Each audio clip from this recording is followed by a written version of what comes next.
Hello students, मैं आनंद sir स्वागत करता हूं आप सभी का आपके अपने यूट्यूब चैनल साई-फाई स्टडी में। स्टूडेंट्स, आज की यह वीडियो आपके लिए बहुत ही अत्यधिक महत्वपूर्ण है क्योंकि आज की इस वीडियो में मैं आपके लिए राजीव प्रकाशन का अनसॉल्व पेपर लेकर यहां पे उपस्थित हुआ हूं और यह अनसॉल्व पेपर बोर्ड एग्जाम 2025 के लिए है। यहां पे आप देख सकते हैं। अब इस अनसॉल्व पेपर में क्या है कि इसमें 2018 से लेकर 2024 तक के सभी प्रश्न पत्रों का संग्रह है। आप जानते हैं कि एक साल में टोटल 7 सेट पेपर बनता है और 18 से लेकर 24 तक के सभी जितने भी सेट्स हैं, सभी सेट्स का इस मॉडल पेपर में, इस अनसॉल्व पेपर में उसका संग्रह है। और इसमें जितने भी प्रश्न दिए गए हैं वे सभी प्रश्न आपके बोर्ड एग्जाम 2025 के लिए अत्यंत महत्वपूर्ण हैं। और यह अनसॉल्व पेपर आप देख सकते हैं एनसीईआरटी पर आधारित है। राष्ट्रीय शिक्षा नीति के अनुरूप माध्यमिक शिक्षा परिषद उत्तर प्रदेश प्रयागराज की बोर्ड परीक्षा 2025 की तैयारी हेतु विगत वर्षों के सभी प्रश्न पत्रों का संकलन है। इसमें जितने भी प्रश्न दिए गए हैं प्रश्न पत्र, वह सभी प्रीवियस ईयर के प्रश्न पत्र हैं। ठीक है। और यहाँ पे यह आपका किस सब्जेक्ट का है, देख लीजिए, गणित का। ठीक है।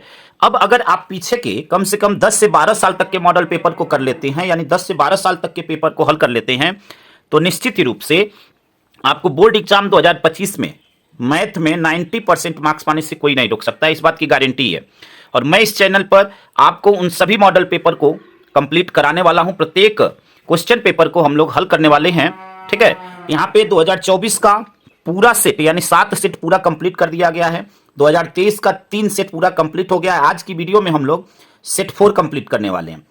अगर आप पीछे की किसी भी वीडियो को देखना चाहते हैं तो उसका लिंक आपको डिस्क्रिप्शन में मिल जाएगा, वहां से पीछे की किसी भी वीडियो को देख सकते हैं। साथ ही साथ आपको यह भी बताना चाहेंगे कि इस चैनल पर डॉक्टर मनोहर प्रकाशन की पूरे बुक का सलूशन कंप्लीट कर दिया गया है। अगर आप किसी भी चैप्टर को देखना चाहते हैं तो उसका लिंक आपको डिस्क्रिप्शन में मिल जाएगा, वहां से पीछे की किसी भी चैप्टर की वीडियो को देख सकते हैं। आइए वीडियो को स्टार्ट करते हैं, एक एक पॉइंट को ध्यानपूर्वक समझते हैं।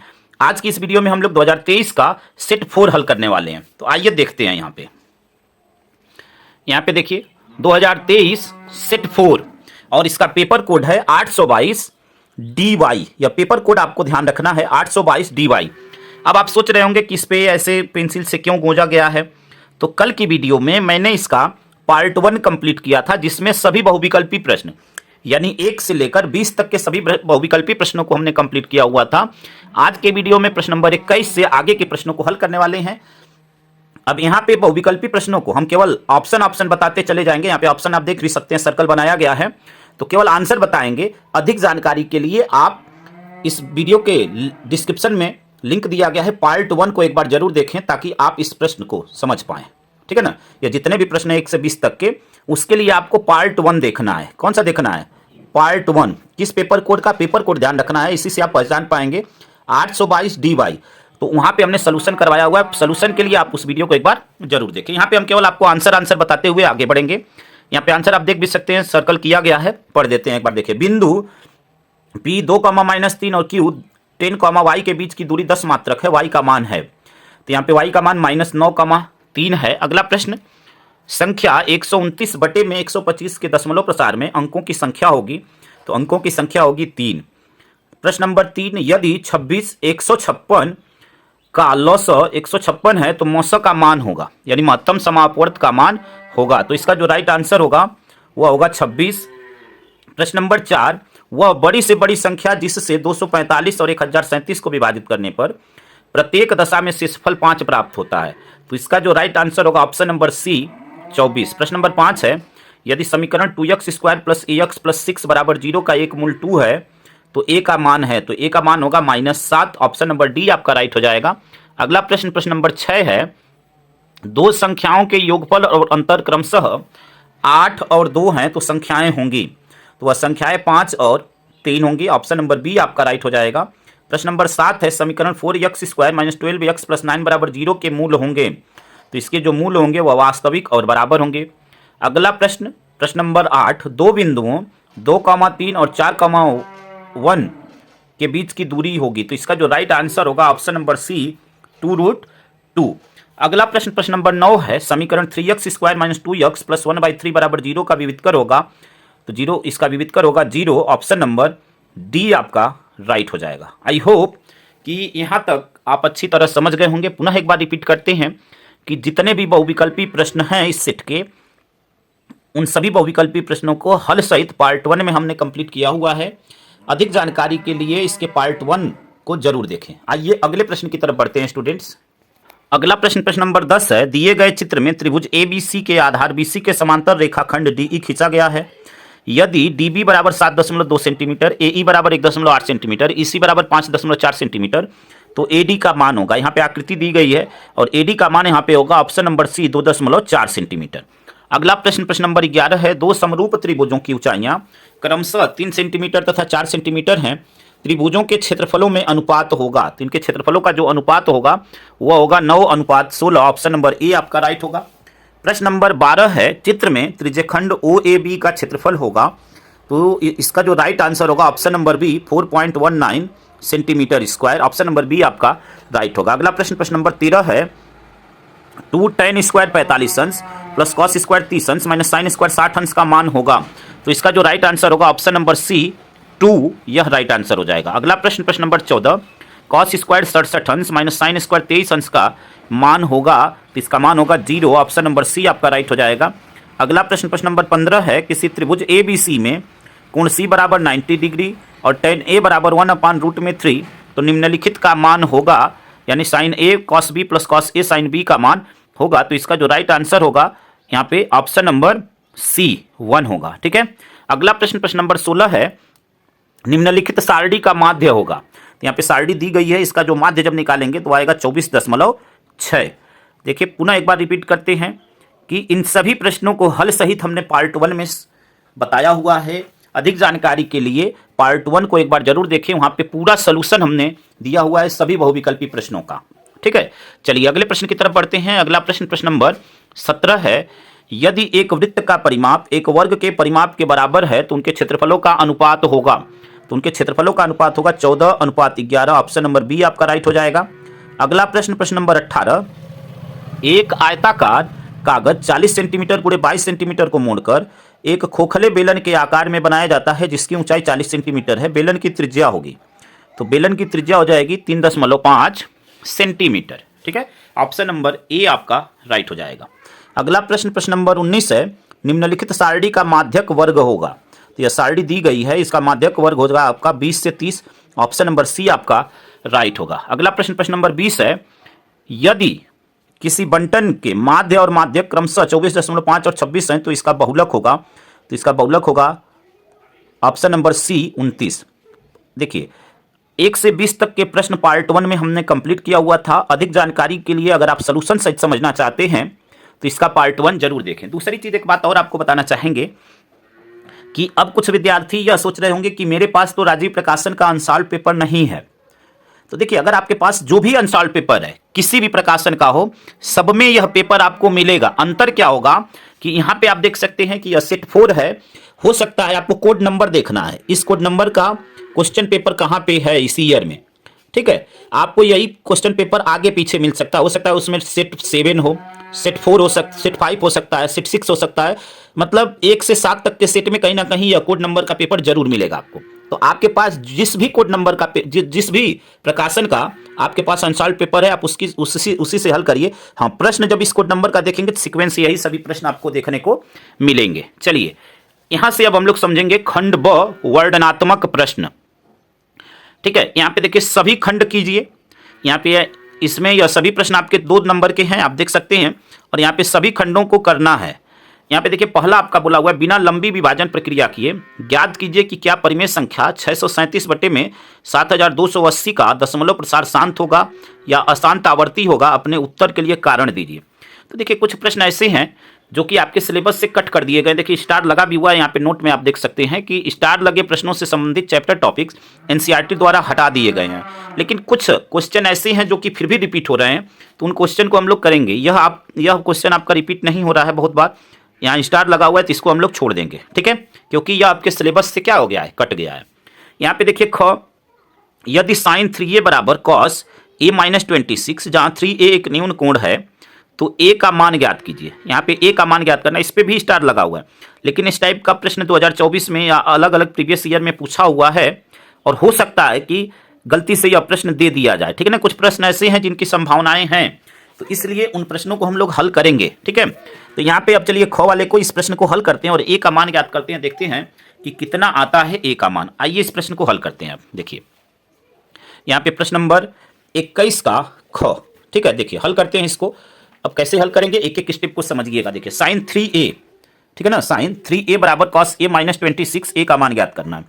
देखिए इसको हम ऐसे भी लिख सकते हैं, साइन 3a को देखिए कॉस, यहाँ पे लिख लेते हैं हल, यानी हल कर रहे हैं।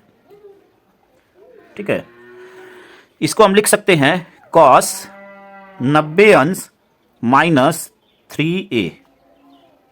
ठीक है, अब यह कैसे लिख सकते हैं, साइन 3a को 90 अंश माइनस 3a, कॉस 90 अंश माइनस 3a, कॉस 90 अंश माइनस थीटा, या पूरा थीटा अगर मान लें तो कॉस 90 अंश माइनस थीटा बराबर होता है साइन थीटा, यानी कॉस 90 माइनस 3a बराबर होता है साइन 3a।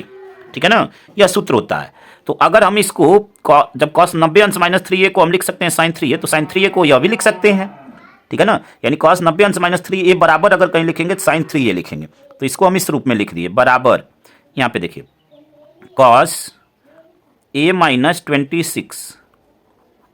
अब यहाँ पे दोनों भागों की तुलना करेंगे तो कॉस से कॉस कट जाएगा, यहाँ पे क्या बचेगा, देखिए 90 अंश माइनस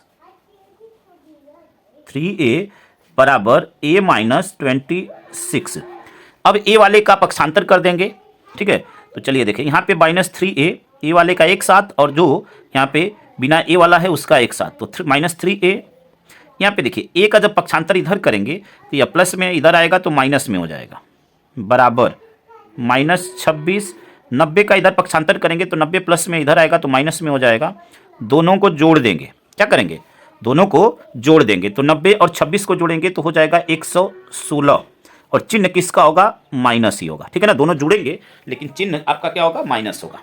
ठीक है, अब यहाँ से देखिए माइनस 3a और माइनस, यहाँ गुणांक में कुछ नहीं होता है तो 1 होता है, तो ये हो जाएगा माइनस 4a बराबर माइनस 116। यह माइनस प्लस में बदल जाएगा। a बराबर क्या हो जाएगा, 116 बटे में 4, 4 से कट कर देंगे, 4 दूनी 8। ठीक है, 11 में से 8 गया 3, 36, 4 9 36, यानी क्या आ गया, a का मान आया 29। a का मान क्या आया, 29, और यही आपका क्या हो जाएगा, आंसर हो जाएगा। यही आपका क्या हो जाएगा, आंसर। यहाँ पे लिख देंगे a बराबर 29। ठीक है, यह आपका आंसर हो जाएगा। उम्मीद करते हैं कि यहां तक आप बिल्कुल अच्छी तरह समझ गए होंगे। चलिए अगले प्रश्न की तरफ बढ़ते हैं। अगला प्रश्न आपका प्रश्न नंबर 1 का ग क्या दिया हुआ है, देखिए एक शंकु के आधार की त्रिज्या 3.5 सेंटीमीटर और ऊंचाई 12 सेंटीमीटर है, शंकु की तिर्यक ऊंचाई ज्ञात कीजिए। ठीक है, यहाँ पे आपको आधार की त्रिज्या दिया हुआ है, ऊंचाई दिया हुआ है, शंकु की तिर्यक ऊंचाई ज्ञात करना है। तो आइए इस प्रश्न को हल करते हैं। ठीक है, यहाँ पे देखिए, यहाँ पे इस प्रश्न को हम डालना भूल गए हैं। चलिए इधर करके आपको दिखा देते हैं। देखिए सबसे पहले जो जो चीज़ें दी गई हैं उसको लिख लेते हैं। आपको देखिए क्या दिया हुआ है, आधार की त्रिज्या दिया हुआ है और ऊंचाई दिया हुआ है। तो सबसे पहले इसको लिख लेते हैं। देखिए आधार की त्रिज्या यानी r से रिप्रेजेंट करते हैं, प्रदर्शित करते हैं, तो r बराबर आपका दिया हुआ है 3.5 सेंटीमीटर। क्या हो जाएगा, 3.5 सेंटीमीटर। फिर आपको दिया हुआ है ऊंचाई, दिया हुआ है 12 सेंटीमीटर, ऊंचाई h बराबर 12 सेंटीमीटर। ठीक है, और आपसे पूछ रहा है शंकु की तिर्यक ऊंचाई पूछ रहा है। ठीक है ना, शंकु की तिर्यक ऊंचाई। तो यहाँ पे देखिए शंकु की तिर्यक ऊंचाई, शंकु की तिर्यक ऊंचाई, तिर्यक ऊंचाई को यल से प्रदर्शित करते हैं। यल बराबर होता है रूट में एच स्क्वायर और प्लस आर स्क्वायर। ठीक है, यह सूत्र होता है। अब यहाँ से क्या करेंगे, यहाँ से यल और एच, यहाँ से एच और आर का मान रख देते हैं। एच का मान है 12, तो यह हो जाएगा 12 का स्क्वायर, प्लस आर का मान है 3.5, तो यहाँ पे 3.5 का स्क्वायर, और यहाँ पे रूट लगाएंगे।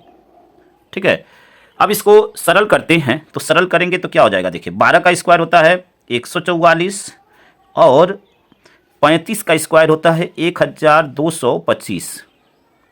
ठीक है, यहाँ पे देखिए एक स्थान पे दशमलव है, लेकिन जब स्क्वायर होगा तो 2 स्थान पे दशमलव आ जाएगा। यहाँ से क्या करेंगे, यहाँ पे रूट लगा देंगे।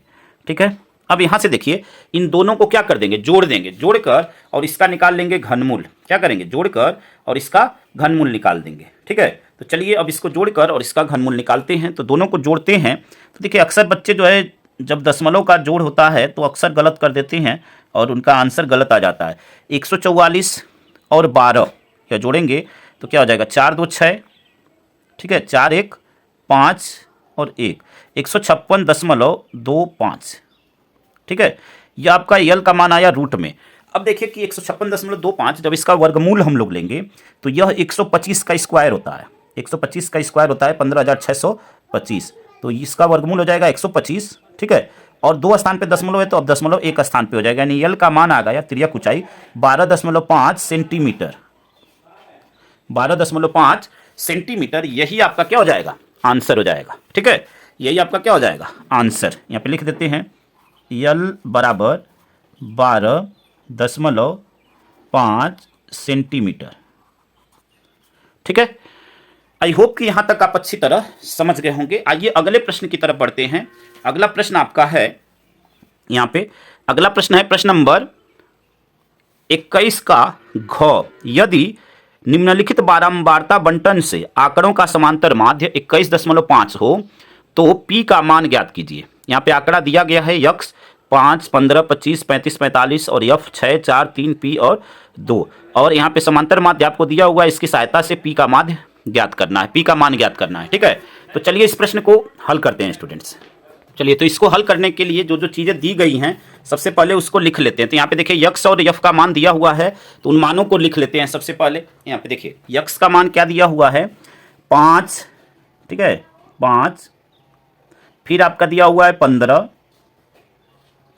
फिर आपका दिया हुआ है 25, ठीक है, 25, फिर आपका दिया हुआ है 35, 35 और फिर आपका दिया हुआ है 45, ठीक है ना। फिर f का मान आपका दिया हुआ है यहाँ पे 6, यह आपका है 4, यह आपका है 3, यह आपका p और यह आपका 2। यफ एक्स का मान यानी यफ और यफ यक्स का गुणा करेंगे तो 6 और 5 का गुणा होगा तो 6 5 30, 15 चौके 60, 25 तियाँ 75, ठीक है, 25 तियाँ 75, 35 का पी में गुणा होगा तो यह हो जाएगा 35 पी, ठीक है ना, 35 पी, ठीक है, और 45 दूनी 90। अब आपको यहां से क्या निकालना है, यहां से निकालना है सिग्मा एफ एक्स का मान। सिग्मा का मतलब कि इन सभी का जोड़, और यहां पे निकालना है सिग्मा एफ का मान, ठीक है। चलिए जोड़ते हैं, 6 4 10, 10 3 13, 13 और 2 15, जब 15 और पी जुटेगा तो इसको हम लोग लिखेंगे p प्लस 15। देख लीजिए 6 4 10, 10 3 13, 13 और 2 15, तो p प्लस 15, इस प्रकार से इसको लिख देंगे। अब यहाँ से देखिए इसको जब जोड़ेंगे तो क्या हो जाएगा, यहाँ पे देखिए इसको छोड़कर इसको हम साथ में बस प्लस में लिख देंगे, ठीक है ना। तो यहाँ पे देखिए क्या हो जाएगा, देखिए 5 यहाँ पे हो जाएगा, ठीक है, फिर 6 3 9, 9 और 7 16, 16 और 9 25, यानी 255 प्लस 35 पी, इस टाइप से, ठीक है ना। इस प्रकार से यह ऐड होगा, ठीक है। अब आपसे पूछा क्या है, पी का मान निकालना, यानी यह जो पी है इसी का मान निकालना है। सूत्र लिखते हैं यहाँ पे, माध्य बराबर होता है या समांतर माध्य बराबर होता है आपका सिग्मा एफ एक्स बटे में सिग्मा एफ। अब समांतर माध्य का मान यहाँ पे दिया हुआ है, आप देख सकते हैं, तो यह आपका 21.5 बराबर sigma F x, sigma F x है 255 प्लस 35 पी बटे में आपका क्या हो जाएगा, सिग्मा एफ का मान p प्लस 15, ठीक है। यह आपका मान है। यहाँ से क्या करेंगे, तिरछा गुणा करेंगे, क्रॉस मल्टीप्लाई, तो तिरछा गुणा करेंगे तो यह क्या हो जाएगा, देखिए 21.5 का p में भी गुणा होगा और 15 में भी होगा, तो यहाँ से गुणा करके और पक्षांतर कर लेते हैं। तो यहाँ से देखिए क्या हो जाएगा, 21.5 p प्लस यहाँ से क्या हो जाएगा, अब 15 का गुणा इसमें करेंगे तो 15 25 75 के 5, ठीक है ना, 7 हासिल 15 कम 15 और 7 22, 2 हासिल 15 दूनी 30 और 2 32, ठीक है ना। देखिए 15 का गुणा करेंगे 15 25 75 के 5, 7 हासिल 15 कम 15 और 7 22, 2 हासिल 15 दूनी 30 और 2 32, गुणा हो गया, एक स्थान पे दशमलव, ठीक है ना। अब यहाँ से बराबर यह हो जाएगा 255 प्लस 35 पी, 255 प्लस 35 पी। यहाँ से p वाले को एक साथ ले लेंगे और बिना p वाले को एक साथ ले लेंगे और उसके बाद इसको हल कर लेंगे। तो चलिए यहाँ पे p वाले का पक्षांतर एक साथ करते हैं। तो यहाँ से हो जाएगा आपका 21.5p, ठीक है, माइनस 35p बराबर 255 माइनस 322.5। अब यहाँ से माइनस करेंगे तो क्या आएगा देखिए। अब यहाँ से यह हो जाएगा आपका, यह आपका हो जाएगा 13.5, ठीक है ना। 35 में से 21.5 माइनस करेंगे तो यह क्या हो जाएगा 13.5, ठीक। यह क्या हो जाएगा 13.5 p। 35 में से इसको माइनस किया गया, चिन्ह हमेशा बड़ी संख्या का होता है, तो बड़ी संख्या आपका माइनस में है तो यहाँ पे माइनस लगाएंगे, ठीक है। यहाँ से देखिए अब इधर वाले को माइनस करेंगे तो यहाँ पे 322.5 में से 255 को माइनस करेंगे। देखिए यहाँ पे लिख देते हैं 222.5।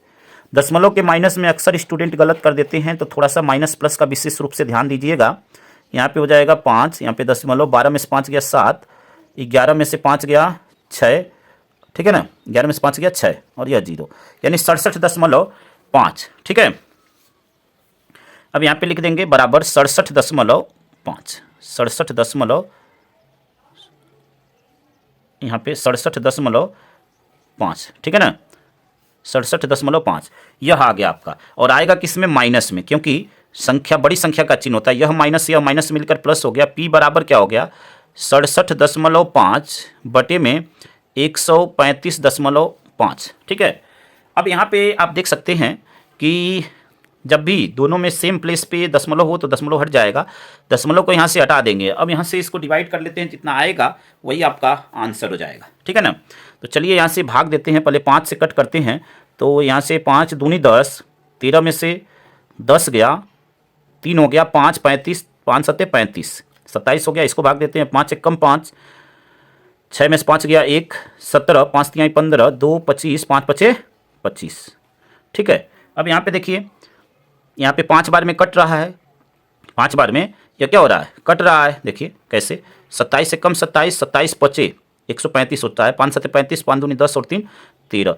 तो P का मान आपका आ गया 5 और यही आपका आंसर हो जाएगा। आई होप कि यहाँ तक आप अच्छी तरह समझ गए होंगे। और यही प्रश्न देखिए यहाँ पे 2 नंबर में पूछा हुआ है और यही प्रश्न आपका कहीं पे 4 नंबर में भी पूछा हुआ है, ठीक है।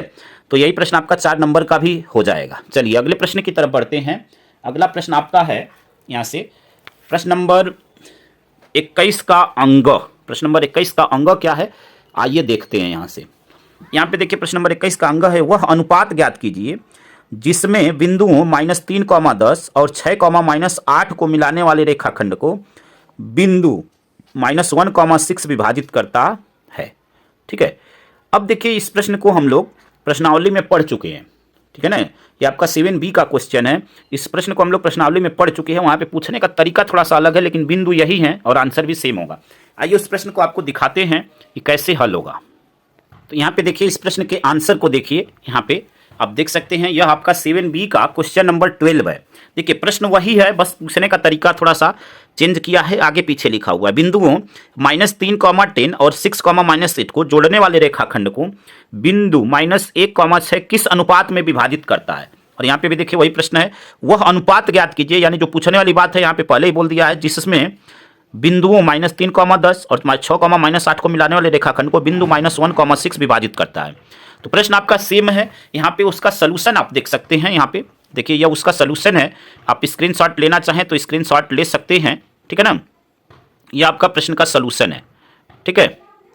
यह आपका क्या है, प्रश्न का सलूशन है, ठीक है।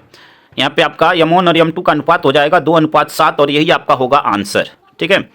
तो आप इस प्रश्न को यहाँ से हल कर सकते हैं और अगर आपको समझ में आ जाता है तो ठीक है, नहीं तो अधिक जानकारी के लिए आप 7B का क्वेश्चन नंबर 12 जरूर देखें, जिसका लिंक आपको इस वीडियो के डिस्क्रिप्शन में मिल जाएगा। आइए अगले प्रश्न की तरफ बढ़ते हैं। अगला प्रश्न आपका क्या है, अगला प्रश्न आपका इसी चैप्टर से निर्देशांक ज्यामिति से पूछा गया है। प्रश्न नंबर 21 का च, यदि बिंदु x, y बिंदु 3, 6 और -3, 4 से समदूरस्थ हों तो x और y में संबंध ज्ञात कीजिए। x और y में संबंध, और इसको भी हम लोग प्रश्नावली में हल कर चुके हैं। यह 7A का क्वेश्चन नंबर 15 है। आइए इसको दिखाते हैं आपको।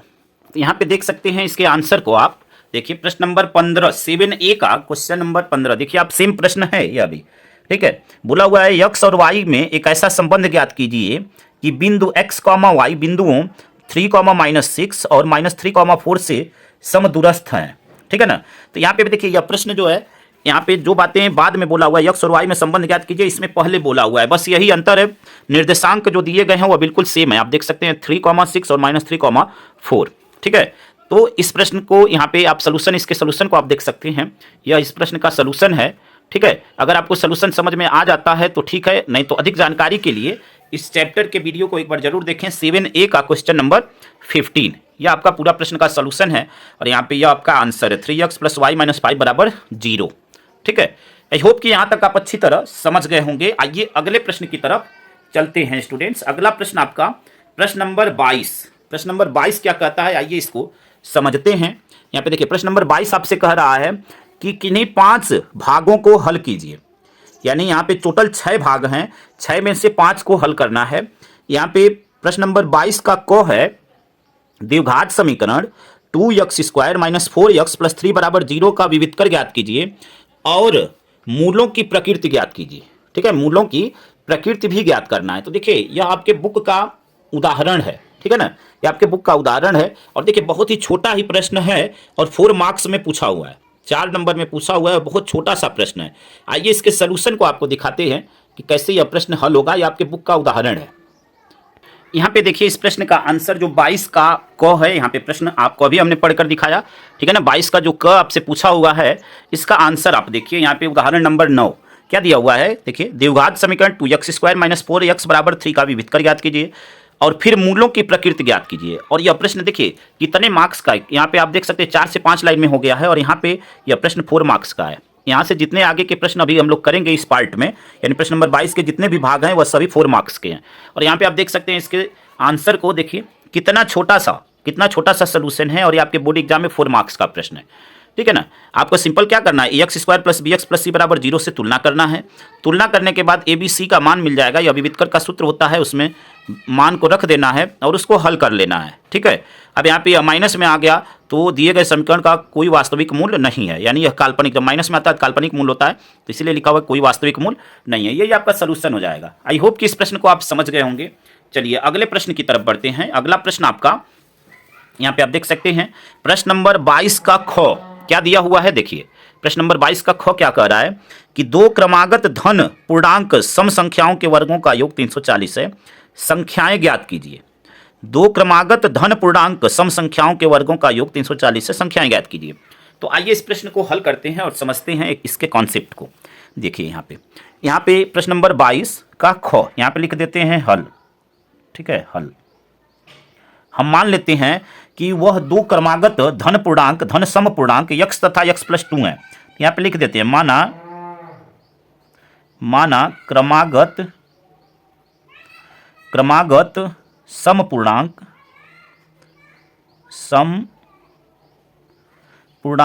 x तथा x + 2 है, x + 2 है। ठीक है, x + 2 क्यों? क्योंकि सम संख्या, जब किसी सम संख्या में हम 2 ऐड करते हैं तो हमें अगली सम संख्या मिलती है। अब यहाँ पे प्रश्न में क्या बोला हुआ है, देखिए सम संख्याओं के वर्गों का योग 340 है, तो इनका वर्ग कर दें और उसको 340 के बराबर कर दें। तो यहाँ से प्रश्नानुसार क्या हो जाएगा, देखिए वर्ग इसका करें, यानी x² + x + 2 का स्क्वायर। ठीक है ना, x + 2 का होल स्क्वायर, x + 2 का होल स्क्वायर, और यह बराबर हो जाएगा 340 के। अब यहाँ पे इसी को हल करके x का मान ज्ञात करना है। तो देखिए यह x² प्लस यहाँ पे a + b के होल स्क्वायर के रूप में तोड़ देते हैं, तो a² + b² यानी 2 का स्क्वायर होगा तो 4 हो जाएगा, प्लस 2ab, तो 2 तो फार्मूले से a का मान x और b का मान 2, तो 2 दूनी 4x बराबर 340। ठीक है, यहाँ पे देखिए x² ऐड होगा तो यह क्या हो जाएगा 2x²। यहाँ पे देखिए प्लस 4x, यहाँ पे देखिए क्या हो जाएगा +4 - 240, इसका पक्षांतर 340, पक्षांतर कर लेते हैं बराबर 0। अब यहाँ से हमें क्या करना है, गुणनखंड करना है इसका। तो देखिए क्या हो जाएगा 2x² + 4x माइनस 340 में से 4 जाएगा तो हो जाएगा 336, और यह किस में होगा, माइनस में, बराबर 0। यहाँ पे सभी में 2 दिख रहा है तो प्रत्येक पदों में यानी सभी में, दोनों पक्षों में 2 से भाग दे देंगे। तो इसमें 2 से भाग देंगे तो यह x², इसमें 2 से भाग देंगे तो यह 2x, इसमें 2 से भाग देंगे तो 2 1 कम 2, 2 6 12 और 2 8 16। ठीक है, और इधर जब 2 से भाग देंगे, 0 में 2 से भाग देंगे तो 0 ही होगा। अब यहाँ से क्या करेंगे, यहाँ से इसका गुणनखंड कर लेंगे। 168 का ऐसा खंड जो कि घटाने पर 2 आए और गुणा करने पर 168 आए। तो देखिए यहाँ से क्या हो जाएगा, गुणनखंड x², 14 और 12 का गुणा करने पर 168 आता है और 14 में से 12 जाएगा तो 2 आएगा। तो 14x माइनस 12x माइनस 168 बराबर 0। इन दोनों का एक साथ कॉमन, इन दोनों का एक साथ, तो x कॉमन यहाँ से ले लिए तो यह क्या हो जाएगा, x प्लस 14। ठीक है, यहाँ से देखिए माइनस 12 कॉमन लेंगे तो यह x और यह प्लस में हो जाएगा। ठीक है ना, यहाँ से यह क्या हो जाएगा 14। दोनों ब्रैकेट में सेम सेम आया। ठीक है ना, जब दोनों ब्रैकेट में क्या आ जाएगा, सेम सेम आएगा तो हम क्या करेंगे, तब समझना है कि आपने जो किया है वह क्या है, सही है। ठीक है, तो यहाँ से अब हम लोग क्या करेंगे, यहाँ पे देखिए यहाँ से x यहाँ से कॉमन मिल रहा है, x प्लस 14, तो यहाँ पे x प्लस 14 और यहाँ पे x माइनस 12। ठीक है, अब यहाँ से x का मान ज्ञात कर लेंगे। तो x का मान जब ज्ञात करेंगे तो x माइनस 14 बराबर 0, तो x बराबर माइनस 14। ठीक, फिर आपका x माइनस 12 बराबर 0, तो x बराबर क्या आ गया, 12। तो एक मान तो यह हो गया, हमें धनात्मक मान ही लेना है। ठीक है, तो यहाँ पे देखिए एक मान तो यह हुआ, दूसरा मान क्या हो जाएगा, दूसरा हमने इससे क्या माना हुआ है, x प्लस 2, तो x प्लस 2, x का मान 12, तो 12 प्लस 2 बराबर 14। यही आपका क्या हो जाएगा, आंसर हो जाएगा। यानी x का मान यानी वह संख्या क्या हो जाएगी, आपसे देखिए प्रश्न में क्या बोला हुआ है, धनात्मक धन पूर्णांक, तो हम इस माइनस वाले मान को अग्राह्य कर देंगे यानी निग्लेक्ट कर देंगे, और धनात्मक में 12 आया है तो 12 और अगला मान क्या हो जाएगा, 14। यही आपका आंसर हो जाएगा, 12,14। ठीक है, आई होप कि इस प्रश्न को आप अच्छी तरह समझ गए होंगे। आइए अगले प्रश्न की तरफ बढ़ते हैं। अगला प्रश्न आपका क्या कह रहा है, यहाँ पे देखिए अगला प्रश्न आपका प्रश्न नंबर 22 का ग, एक त्रिभुज बनाइए जिसमें BC बराबर 6 सेंटीमीटर, AB बराबर 4.5 सेंटीमीटर, कोण ABC बराबर 60 अंश हो। फिर एक दूसरे त्रिभुज की रचना कीजिए जिसकी भुजाएं त्रिभुज ABC की संगत भुजाओं की 3/4 गुनी है। तो देखिए यह चैप्टर आपके बुक से पूरा चैप्टर ही खत्म कर दिया गया है। ठीक है ना, रचनाएं करके लेसन था पहले, चैप्टर 11 यह पूरा हटा दिया गया है। तो अभी इस क्वेश्चन को हम लोगों को नहीं हल करना है।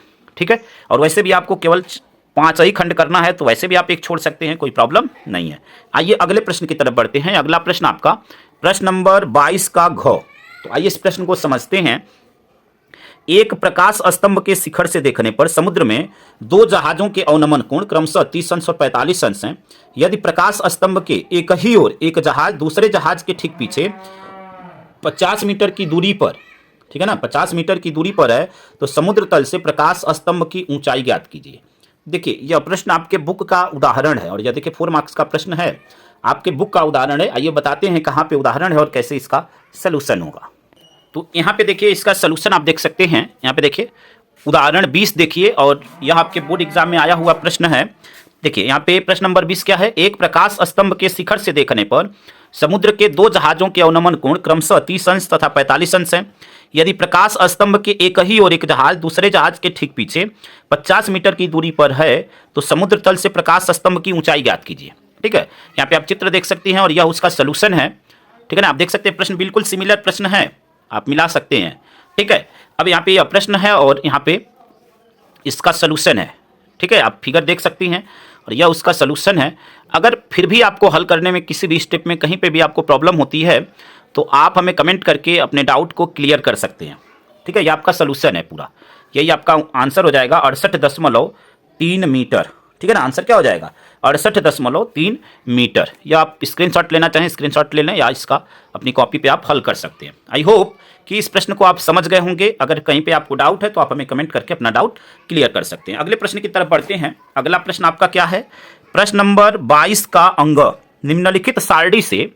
निम्नलिखित सारणी से समांतर माध्य ज्ञात कीजिए। निम्नलिखित सारणी से समांतर माध्य ज्ञात कीजिए। यहाँ पे सारणी दी गई है और इसका समांतर माध्य बताना है।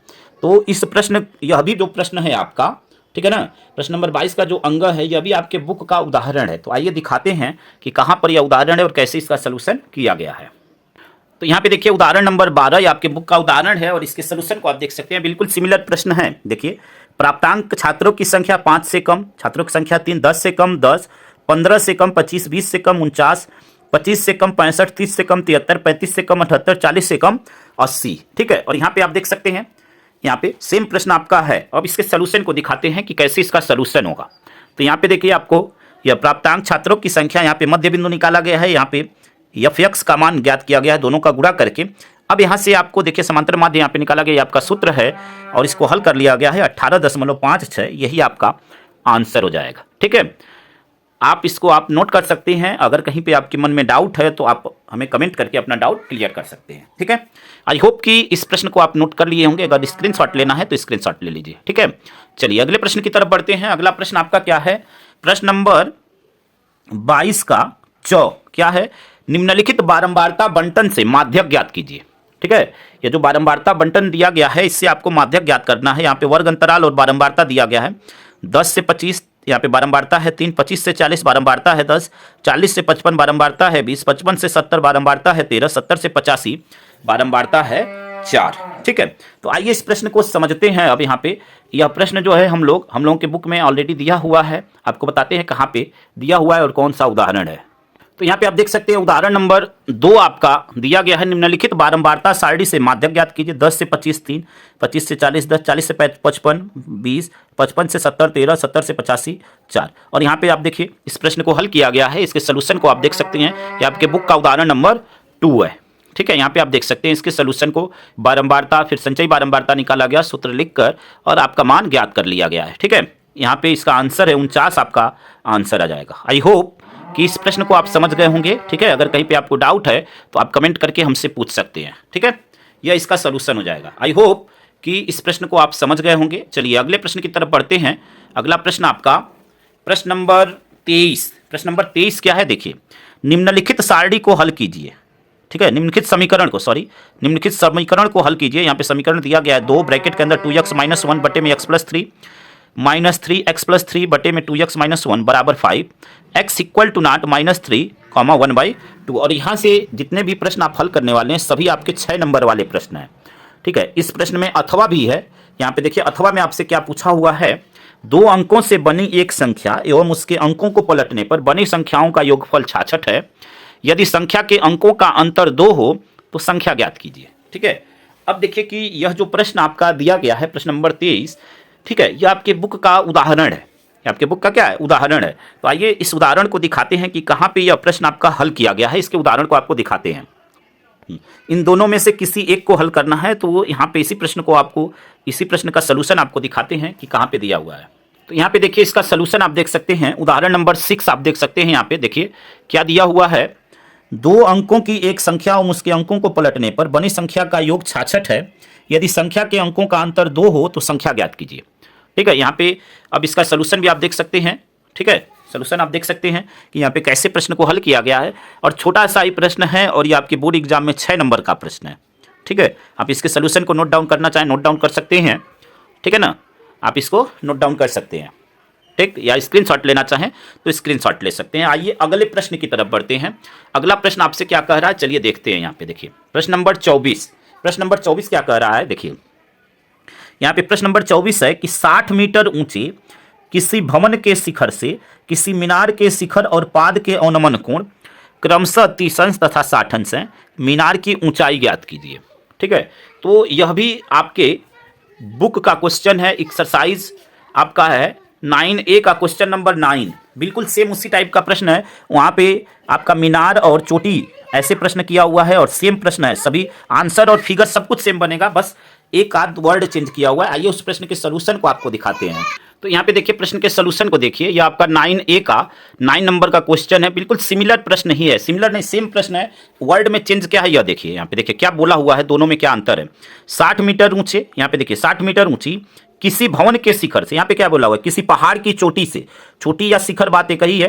ठीक है, किसी मीनार की चोटी और आधार के अवनमन कोण, किसी मीनार के शिखर और पाद के अवनमन कोण 30 अंश और 60 अंश से मीनार की ऊंचाई ज्ञात कीजिए। तो प्रश्न आपका सेम है, फिगर सेम बनेगा, सब कुछ सेम है, संख्याएं भी सेम है। ठीक है, और आंसर भी सेम आएगा। तो यह इसकी आकृति है और इसके सोल्यूशन को आप देख सकते हैं। अगर इसको देखने के बाद आपको समझ में आ गया है तो ठीक है, नहीं तो अधिक जानकारी के लिए आप इस प्रश्नावली को एक बार जरूर देखें। यह आपका प्रश्नावली 9A का प्रश्न नंबर 9 है। ठीक है, इसका लिंक आपको इस वीडियो के डिस्क्रिप्शन में दिया गया है, यही आपका आंसर हो जाएगा। आई होप कि यहाँ तक आप अच्छी तरह समझ गए होंगे। आइए अगले प्रश्न की तरफ बढ़ते हैं। देखिए यह प्रश्न अथवा में है, तो अब ऊपर वाले को हमने कर लिया तो अथवा वाले को छोड़ देते हैं। चलिए अगले प्रश्न की तरफ बढ़ते हैं। अगला प्रश्न, प्रश्न नंबर 25 है। धातु के एक ठोस गोले को पिघलाकर उसकी त्रिज्या 10.5 सेंटीमीटर है, छोटे ठोस शंकु में दोबारा ढाला जाता है जिनकी प्रत्येक की त्रिज्या 3.5 सेंटीमीटर और ऊंचाई 3 सेंटीमीटर है। इस प्रकार कुल कितने शंकु बनेंगे? यानी आपसे पूछ रहा है शंकु की संख्या पूछ रहा है आपसे, ठीक है ना। आपसे क्या पूछ रहा है? शंकु की संख्या आपसे पूछ रहा है। तो देखिए यह भी प्रश्न आपके बुक का उदाहरण है। आइए दिखाते हैं आपको, ठीक है, उदाहरण दिखाते हैं कि कहाँ पे यह है। अब यहाँ पे देखिए इसका सोल्यूशन देखिए, उदाहरण नंबर 9 आप देख सकते हैं, सेम वही प्रश्न बिल्कुल, ठीक है। आप मैच कर सकते हैं प्रश्न को। देखिए सिमिलर प्रश्न है, सिमिलर नहीं सेम वही प्रश्न है आपका, सभी नंबर वही है, यहाँ पे देख सकते हैं। चलिए प्रश्न को पढ़ते हैं एक बार। एक धातु का गोला जिसकी त्रिज्या 10.5 सेंटीमीटर है को पिघलाकर छोटे छोटे शंकु में ढाला गया जिनमें से प्रत्येक की त्रिज्या 3.5 सेंटीमीटर तथा ऊंचाई 3 सेंटीमीटर। ज्ञात कीजिए कुल कितने शंकु प्राप्त हुए। तो यहाँ पे यह इसका सोल्यूशन है, आप सोल्यूशन को देख सकते हैं, ठीक है। अभी कुछ पार्ट पीछे है उसको दिखाते हैं, यहाँ तक आप अच्छी तरह देख लीजिए, ठीक है। अगर कहीं पे आपके मन में डाउट है तो आप मुझसे अपना डाउट क्लियर कर सकते हैं। यहाँ पे देखिए बचा हुआ जो भाग है वह यहाँ पे है, n = 126, यह आपका आंसर आ गया, ठीक है ना, n = 126। आई होप कि यहाँ तक आप पूरा अच्छी तरह सभी बातें समझ गए होंगे। और इसी के साथ आप देख सकते हैं कि यह पूरा मॉडल पेपर, या अथवा में प्रश्न है तो यहाँ पे एक भाग हमने हल कर लिया तो इसको छोड़ सकते हैं। तो इसी के साथ यह पूरा मॉडल पेपर आपका क्या हो गया? समाप्त हो गया। यह जो क्वेश्चन सेट था, सेट नंबर 4, यह पूरा कंप्लीट हो गया और मुझे उम्मीद है कि प्रत्येक प्रश्न आपको अच्छी तरह समझ में आया होगा। अब आपको करना क्या है, अगर आप चैनल पे नए हैं तो चैनल को सबसे पहले सब्सक्राइब कर लें, क्योंकि यहाँ पे लगातार आपके लिए प्रत्येक दिन कोई ना कोई मॉडल पेपर आपके लिए प्रोवाइड किया जा रहा है। और अगर आप सभी पेपर को देख लेते हैं तो बोर्ड एग्जाम की बेहतर तैयारी के लिए एक बार चैनल से आप जरूर जुड़ें ताकि अपनी तैयारी को और बेहतर कर पाएँ। तो चैनल को सब्सक्राइब कर लीजिए। वीडियो को देखने के बाद एटलीस्ट अपने 2-4 दोस्तों तक शेयर कर दीजिए। चैनल वीडियो को लाइक करना है और क्या करना है, आपको एक कमेंट करके बताना है कि वीडियो कैसा लगा, ठीक है। तो इसी के साथ इस वीडियो में इतना ही। धन्यवाद। जय हिंद, जय भारत, वंदे मातरम। सब्सक्राइब करना ना भूलें। धन्यवाद।